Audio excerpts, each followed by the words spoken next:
What's going on YouTube? My name is Diesel, Agent Diesel, shaken not stirred. How are you? We are back in the Black Watchmen again for another mission, and this one was a little bit, it wasn't, there's no math, so I was a fan, but I just got done.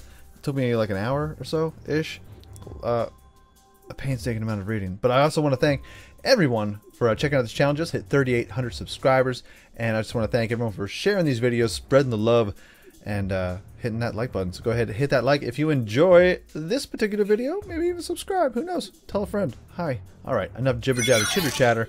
We are going into yes, Mission 22. New Orb. Identify the structure to be used in Bope's ritual. Let's reply. Conventional moral reasoning exists amongst adolescents and adults who judge the morality of actions against understood societal norms. Ooh, piece of candy. An individual obeys the underlying norms of their group, regardless of the threat of immediate punishment. The self enters the society wishing to be perceived as The Kadena Airbase has a holding site for the New Orb, a rare artifact of immense power. We have confirmed that the artifact was stolen and is now being held by Vanessa Bope.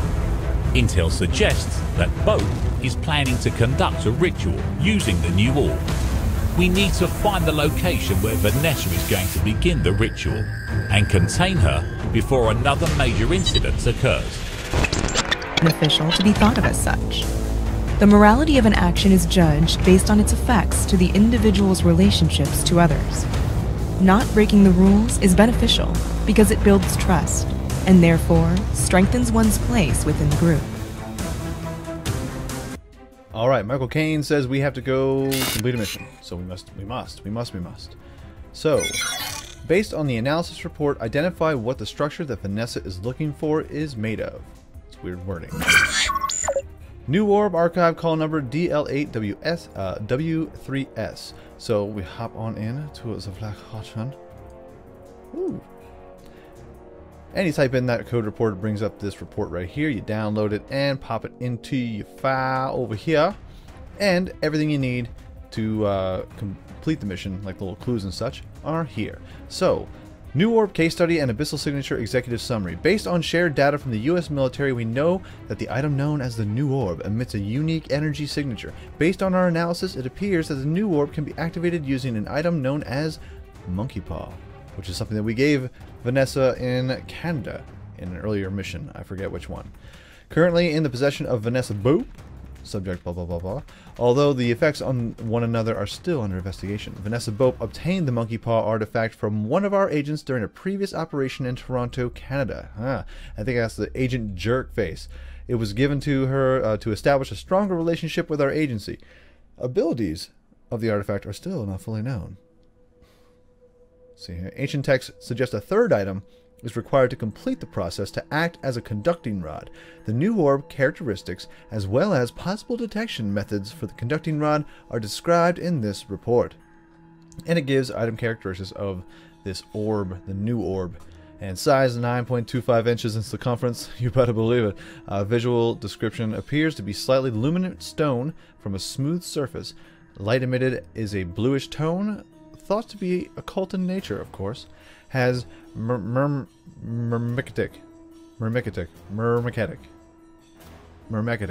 appearance. Psychic properties. Reports recovered from the experimental logs have described the mesmerizing effects of the orb. Subject exposed to the orb have a strong urge to possess the object. One subject described the sensation as being called by an unknown force to join others in a better place. Energy signature. Experimental energy detection devices have identified a strange and unique energy signature. We have termed this new signature as an abyssal signature and the energy emitted as abyssal energy. Blah blah blah. Psychic babble bullcrap. Alright, our orb material. The orb's composition is believed to be the same as the conducting rod structure being sought by Bope. If the material that the orb is made of can be identified, it is possible that the structure can be detected by our sensors. It is thought that this material is from our world, but has been imbued with some strange power. Signature identification. Our devices are capable of tracking the signature of this conducting rod structure once the material of the orb is identified. This will enable us to plot a path to structure and ultimately track down the site where Bope is headed. We're gonna get this broad. So, here's the new orb material analysis. It gives us thorium, uranium, silicon dioxide, aluminum dioxide, potassium, calcium, iron, magnesium, titanium, phosphorus, manganese, and other. So the first thing that I saw that kind of jumped out at me is that, okay, so the first thing, a slightly luminant stone. So what we're looking for is something that's stone. Has mermekitic appearance. So I typed into a Google search, mermekitic stone. And it is an intergrowth of plagioclase and vermicular. Ooh, too many words. Too many long words. Why? Worm-like quartz. I was like, oh, sweet, quartz. That has to be it. Quartz is the ticket. Quartz, I mean, this was easy. So, they often occur at the margins of alkali, feldspar, and crystals, and so I even typed in feldspar, no dice. So I right-clicked this, open it up in a new window, and it brings us to the different kinds of glossaries for rocks. I was like, okay, cool. And I literally went from acicular and typed it into the Black Watchmen. I'm like, this has to be it. One of these has to be it. And I made it all the way to andesite, and I was like, this can't be the way. This can't be the way. This is it. It can't. It mustn't.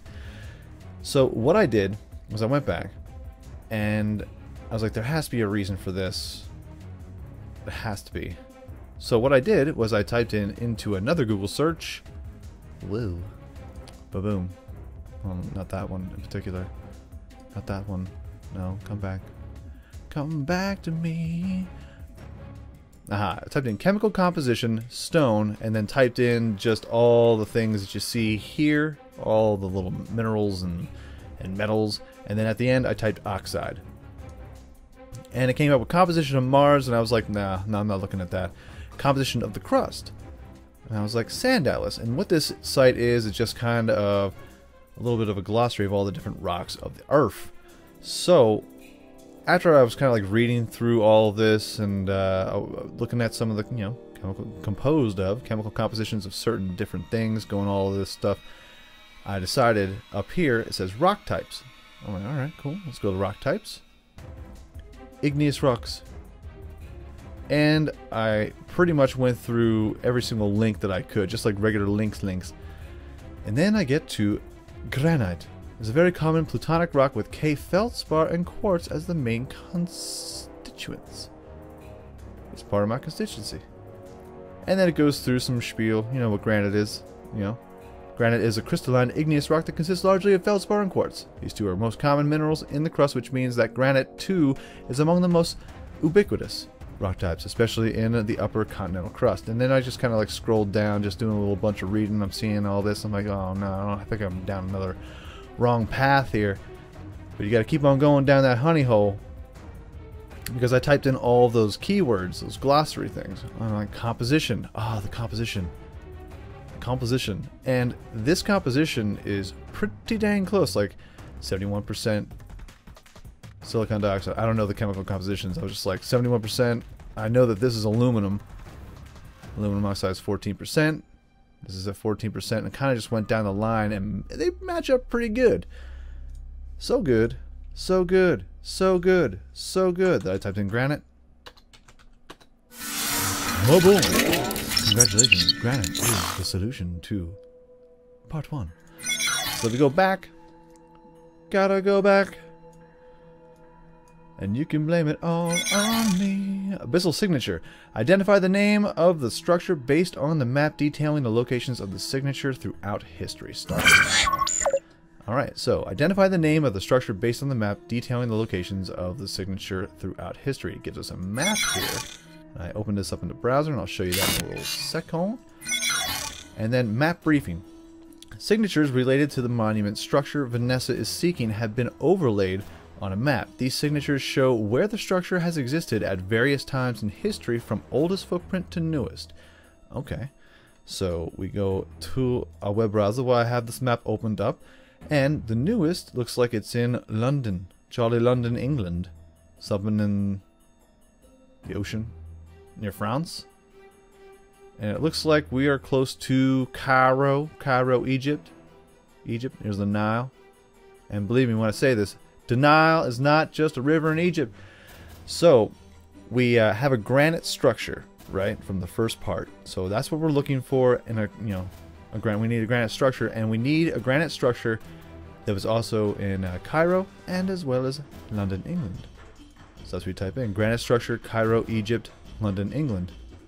Cleopatra's Needle, Wikipedia search. Cleopatra's Needle is a popular name for each of 3 ancient Egyptian obelisks re-erected in London, Paris, and New York City during the 19th century. Yo, where's New York at, bro? I totally would have got this.